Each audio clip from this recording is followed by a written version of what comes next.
I'm up at the property today, 5-acre parcel of land becoming my bonsai oasis. Welcome to Bonsai Acres. Today, solar pump installation.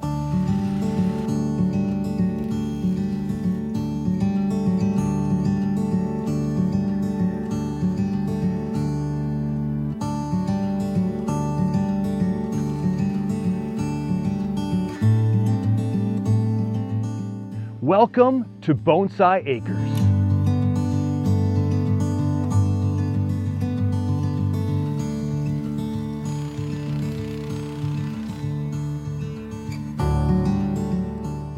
Very excited.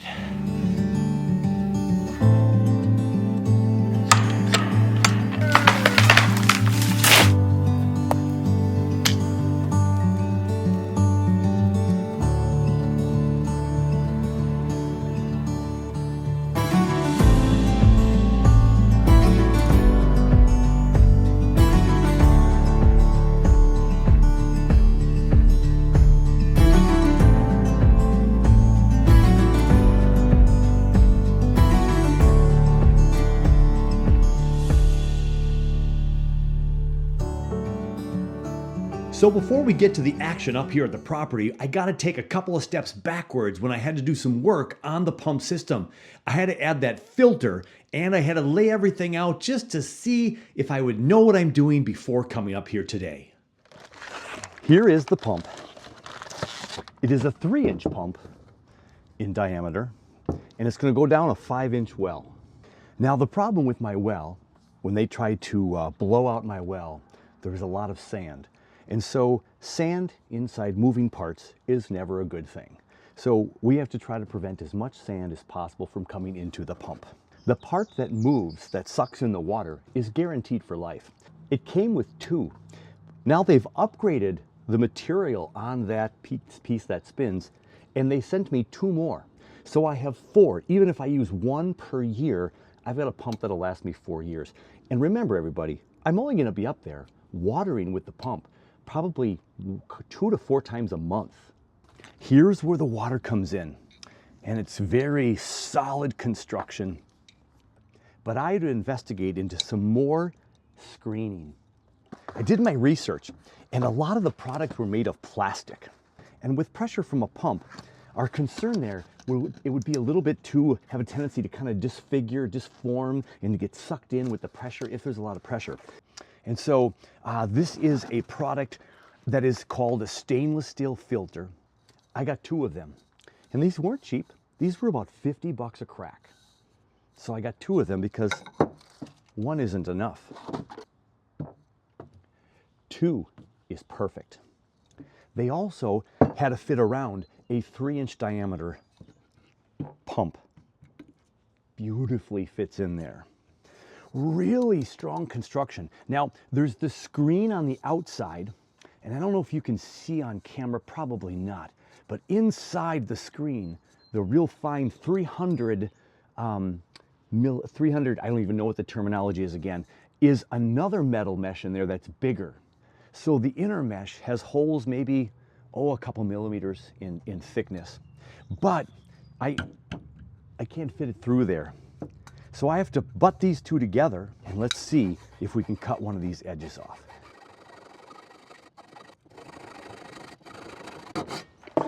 Now I don't have the tool that has that nice grinder on there, and that would probably go so much faster. That's one of those purchases that I will have to pick up here in the near future.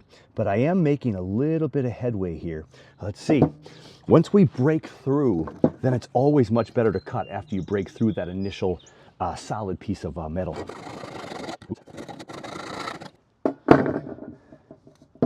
It's time to change the leverage.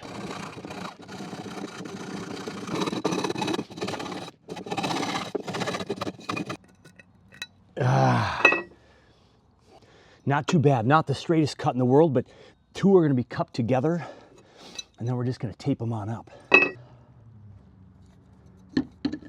It fits in there really nice. Now, my concern, or maybe it's the best thing yet to happen to me, is notice where this one is going to meet with this one is kind of right where the mesh on the pump already is.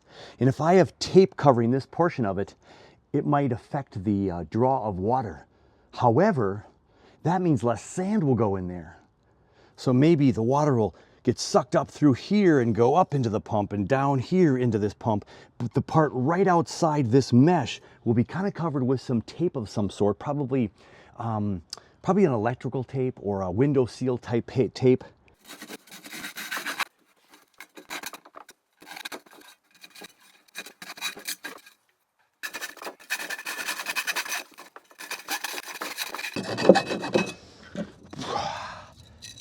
Yeah.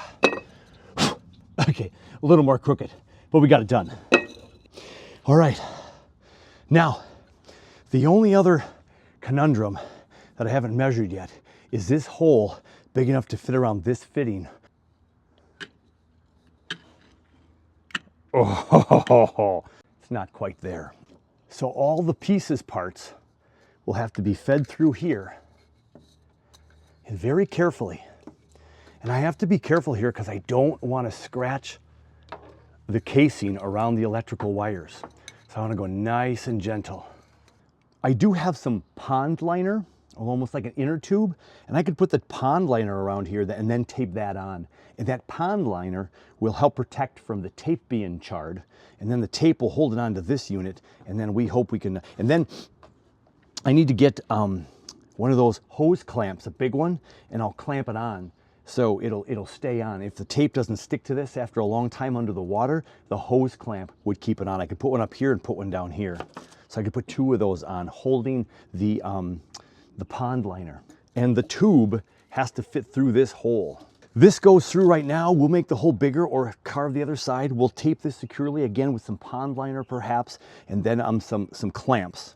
And then all the rest of the equipment I have from the pump, we got to bring it up. We got to put it down the water. We got to get the solar panels in the sky ready to receive the power, and we might have water. This is getting so exciting. It's a beautiful sunny day, and I'm in my backyard trying to figure out how I'm going to put this RPS solar-powered pump into the well up at Bonsai Acres.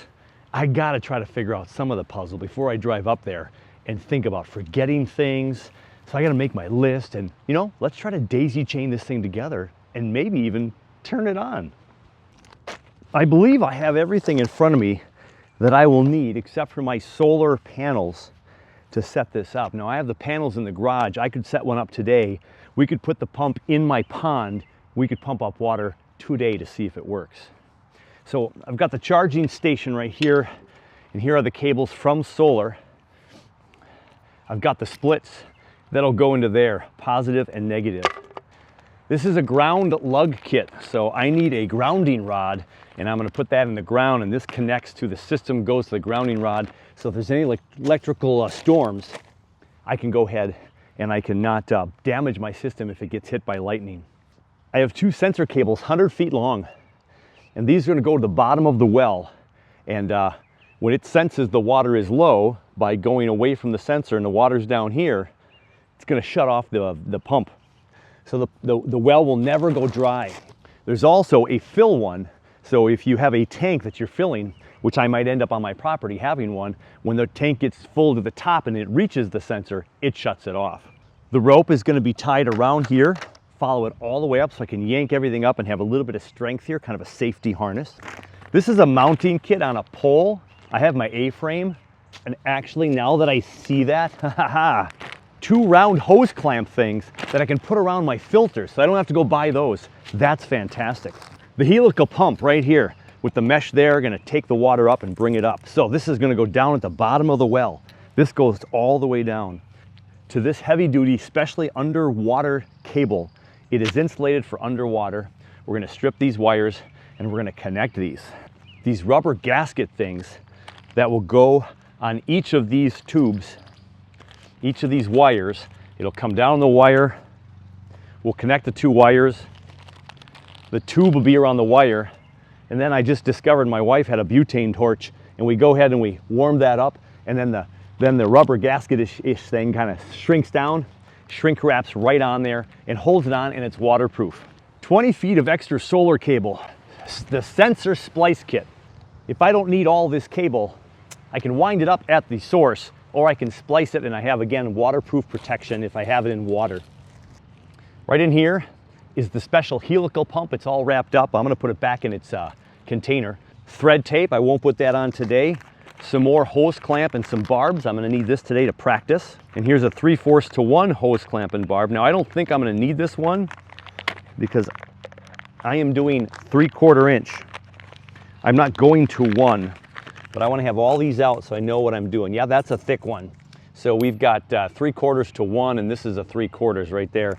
That is all I need. That's super big. This is huge. I'm not even sure if I know what this is for. This right here is a check valve. I won't need that until I have a pressure tank and that's set up. Up at the property, I'm just gonna have, when the sun is out and the power goes on, I have water. When I turn it off, turn the power switch off, or the clouds come and block the sun, it just turns off. Oh, and that's super tight. Okay, now this comes on here. Yeah, and that rides up the pipe, and the thin part is up by the threads. And now I put some extra layer of tape on there so I wouldn't scrunch this now. So let's kind of see if we can squeeze this thing on here. Oh, it's so close, everybody. Oh, there we go. Okay, so I squeeze the tape, but I don't see any frays.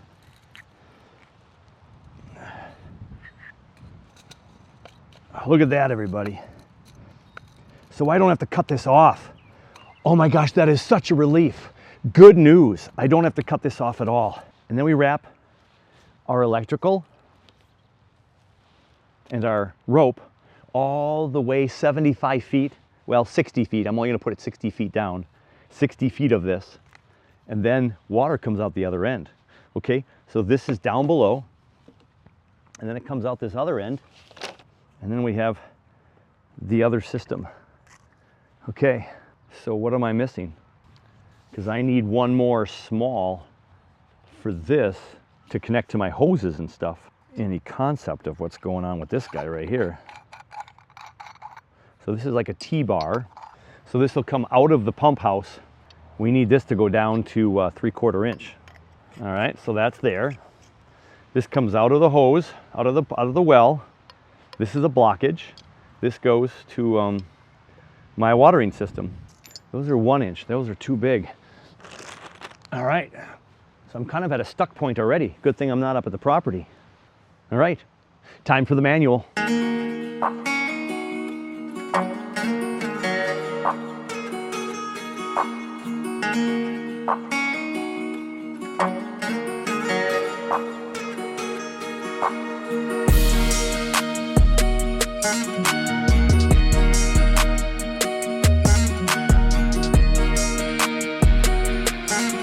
Well, after perusing the manual, there's only one hose barb kit. So I might have to go out and buy another hose barb for the top of this system, because I don't want the water just coming out. This isn't the hose I'm going to water my trees with. This is going to connect to a connection where the hose goes right onto that. Like if a hose connects right to here, that makes sense.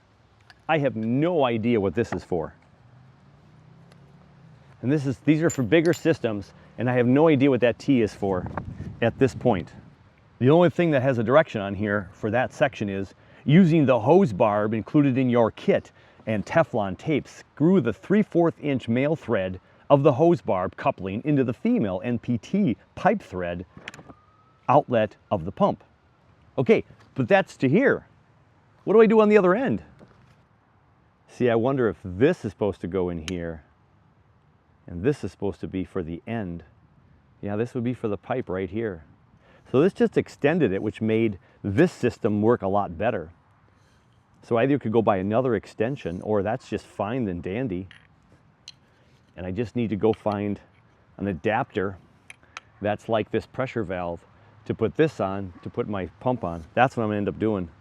So I have to go to the store and buy an adapter so I can put this on, because this pressure valve is not gonna work without a pressure tank.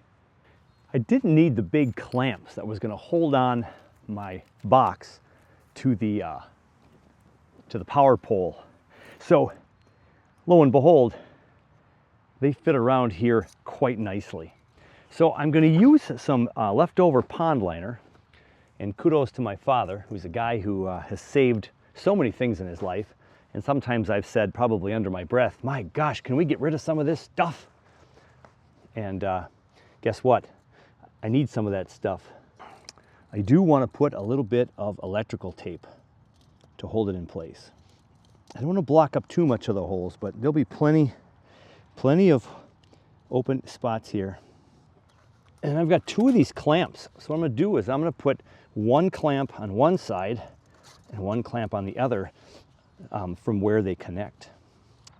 As I give these last couple of tugs here, making it nice and firm on that really flexible pond liner, a little dent in there now.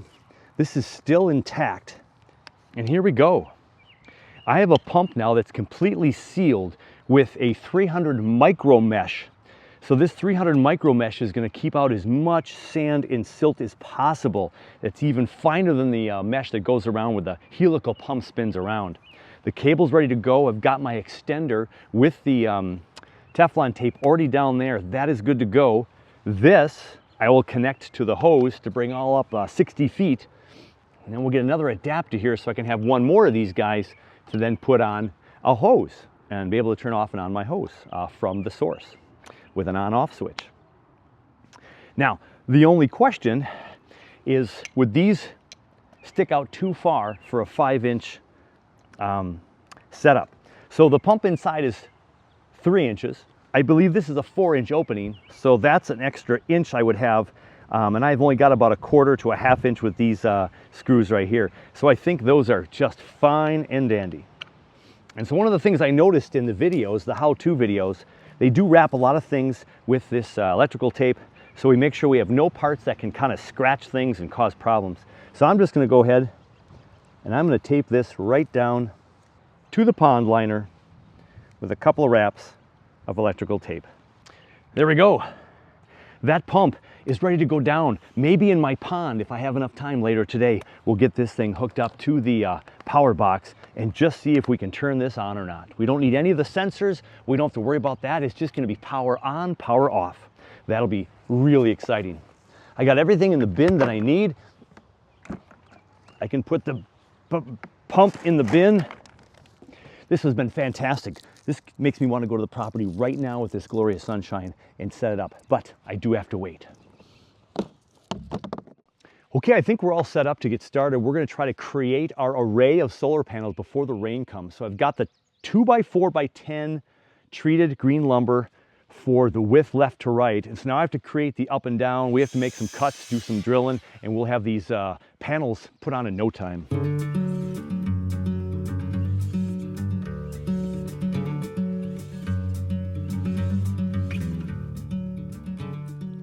Brought out the AC 100 Blue Eddy today for our power station. Now, of course, in the shed, I do have electricity hooked up, but I'm trying to be off-grid as possible, and I'm testing out the Blue Eddy products all the time. This is the one from my greenhouse, and we're at 97% power after cutting the first few boards, but the Blue Eddy doing the job.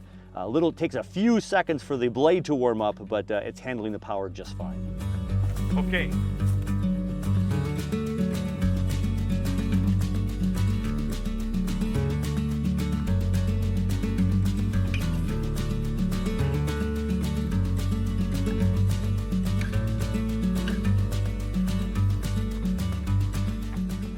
First, I took the 5-inch 1x4s and 1x6s and placed them on the 2x4s so we could have a place to screw on the panels.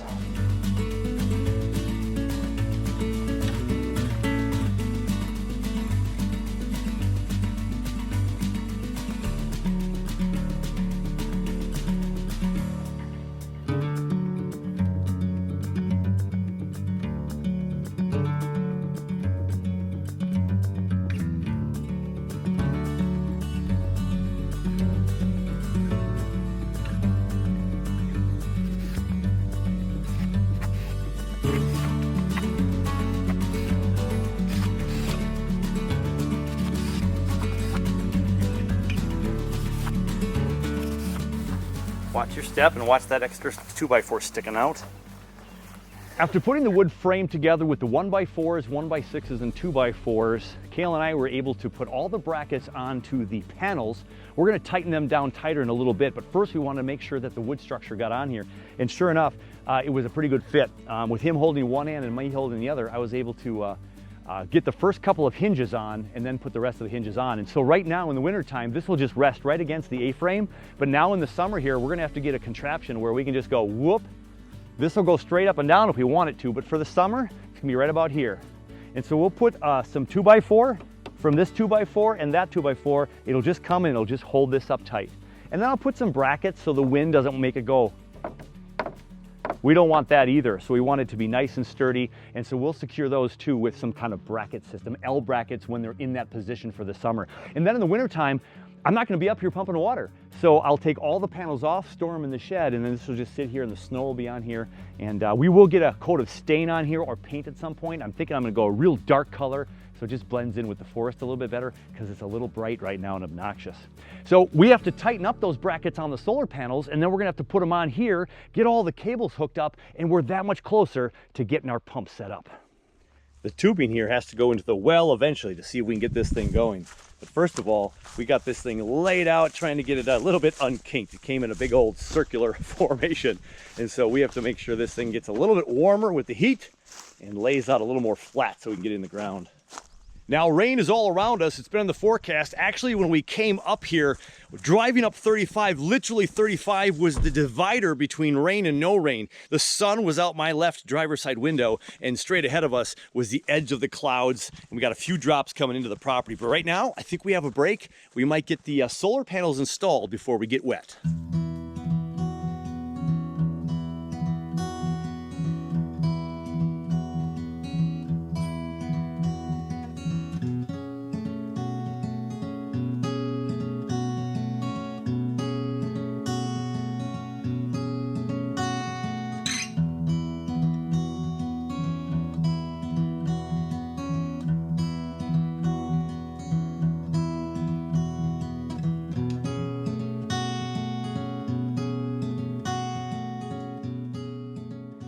I've taken the far left solar panel and I've hooked it up to my Blue Eddy power station. Let's take a peek. You can see right there, we're getting 20 watts of power. It's 94% charged up right now. The saw didn't get rid of too much, but 20 watts with one panel. That's one panel with a real hazy upper high cloud level with some sun trying to peek through the trees on one panel right here. If I hooked up all 4 panels right now, I could even get up to 80 watts just with that little bit of sunlight. So the first test is a success. We got the solar panels up there. The Blue Eddy works. We're getting solar power. Now, it's a little after 5, coming up on 5:30, and we really should hit the road by 6:30. Got to get Kale home, and it's a school night, work night, oh my gosh. But I want to hook up a couple of things just to see if I can see some power. So let's take an inventory and see what we can do here. Because we have the RPS 800, we have to set up our panels in parallel. So we don't have 8 100s, we have 4 200s. But I'm going to have to go from positive to negative actually. So we're going to have to unplug it from the solar system here. Okay. So positive, negative to positive, and then that goes out to one side.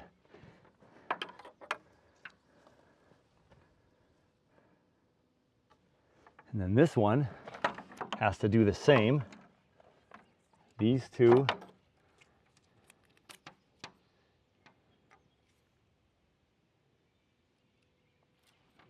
from here to here, okay?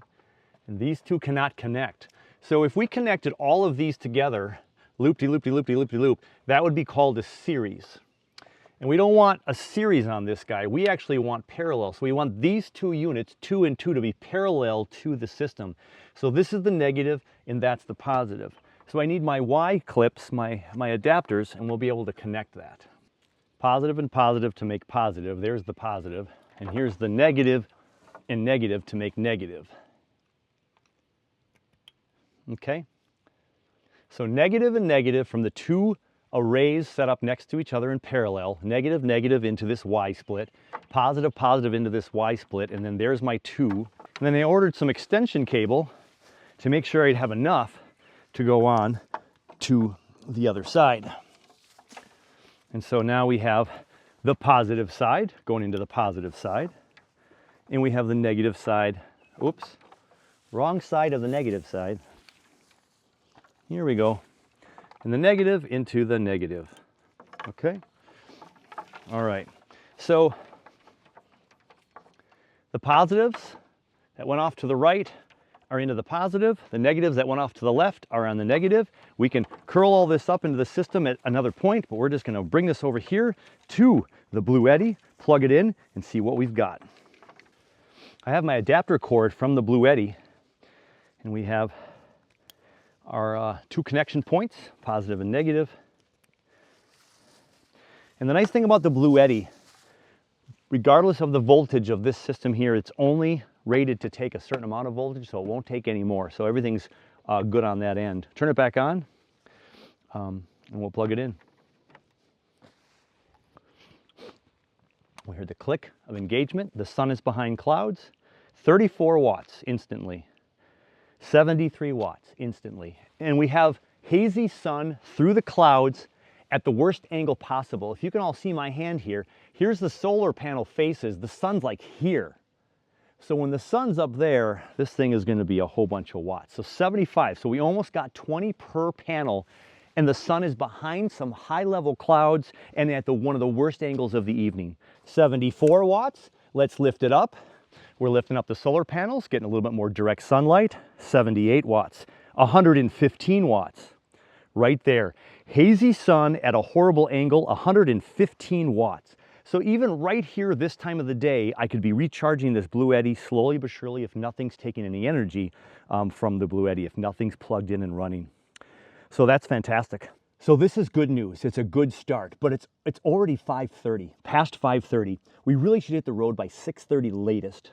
So we have about 45 minutes to an hour to figure out what we could do next. We've got the power from the solar panels. They're ready to go. But the next thing we have to do is we'd have to plug in or attach the box that's going to control all of the pump and everything. So let's take that out of the box and see what we can do. We don't have a lot of power. We're not going to hook up the pump today because it's too late in the evening. We didn't have probably enough direct sun anyway. But we're going to try to hook up the box here and kind of see if we can get the green light to show power. And if we can, that would be a wonderful thing.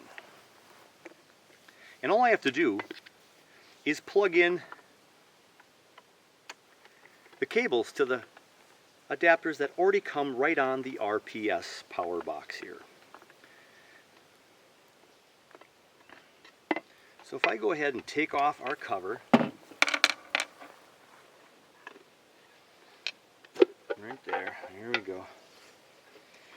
So we have the inner workings of the box. That's just the power. So we have solar panel coming right here. So I really don't have to hook anything up. This is already attached, ready to go. This is for our power source that's going to the pump. And so this is going to connect in here to 1, 2, and 3, connections 1, 2, and 3 with the power source.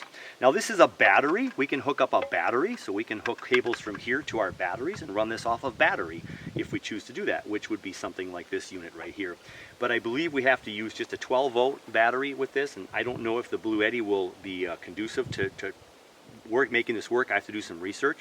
And then the other sections in here are for the sensors to let our water shut this thing off if we're too low in our well or too high in our storage facilities. So I don't even have to go in the box.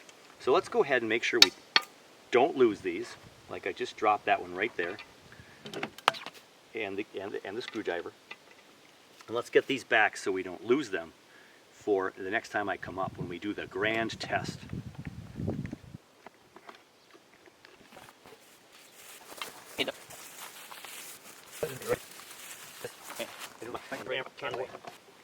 I found the other one, thank goodness. Okay, so we're going to take this off of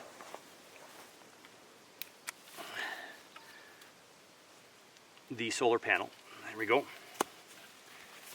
And so this is coming from the solar panel right here. So we're going to put this in the off position right there in the middle. And we're going to connect our positive and our negative. And so right now, our test here, we're going to go from solar power. Look at that. We have green power. That is so cool. Right now the sun is giving enough energy to go into the box and turn this on. So we have the power on and we have the well low. I'm not sure why the well low light is going on, but we have nothing connected to that one, so that's interesting. But that's good. We have power. We have complete power off-grid from the sun with only 70 watts coming into the Blue Eddy earlier. So we only have 75 watts coming in here. Now that might not be enough power to put the pump into action, but we know it's connected and it's all ready to go. So when I come up next time, I just need to connect the sensor that's going to go into the well, just that sensor, because we won't have a tank right away. And then the power from the pump to here. Those two connections, we put the pump down in the well and we're good to go. So what we can do today is prep that. We can actually get the wires all prepped and ready to go. We'll keep everything in the shed or I'll bring it back home so no one steals it. I'm a little nervous about that. And then we'll hook it up when there's sun next time I come up. We're a little infested with the old wood ticks. We've probably knocked off a dozen. They just seem to be everywhere and we keep seeing them crawling. Yeah, hope they're not deer ticks. I was so excited to get up here and get that pump down into the well. And as many projects go, there just wasn't enough time. The cloud cover was an issue from the beginning. By the time we get up here, the sun was in that iffy spot anyway, so we likely wouldn't have gotten much power into the pump. But we had to try. So many thanks to my buddy Cale for coming up and helping me. To get the solar panels on the wood structure and that all in place is huge. And now at home, I can splice all the wires together. I had a little difficulty up here and the mosquitoes were getting a little bit thick and the wood ticks are crawling all over us. So I will go ahead and splice that pump together with the cable. We've numbered them, labeled them, we'll crimp them in the comfort of my home with no mosquitoes. And then we'll come up next time when the sun is out, we'll put that pump in. It should only take about an hour or so. Now I say that it might take 3, but we did a lot of work. We did the hard work today. So again, thanks to Cale. Time to close up shop and head home. Another trip to Bonsai Acres, successful enough for me. The trees inside the fenced area all look pretty good. We did lose a few jack pines. And the pines up north of the property, some of the jack pines up there kind of bit the dust too, but we're gonna get a whole bunch of rain tomorrow and Friday and hopefully everything will be in good shape. We're bound to get a few trees that are lost. And we're always bound to have a few issues when we're constructing something like, well, in this case, Bonsai Acres. So we'll be back at it next time.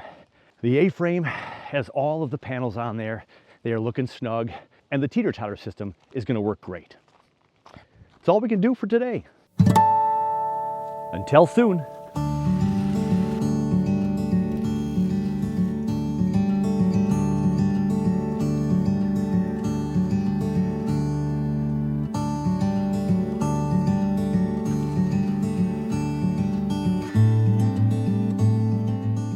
Welcome to Bonsai Acres.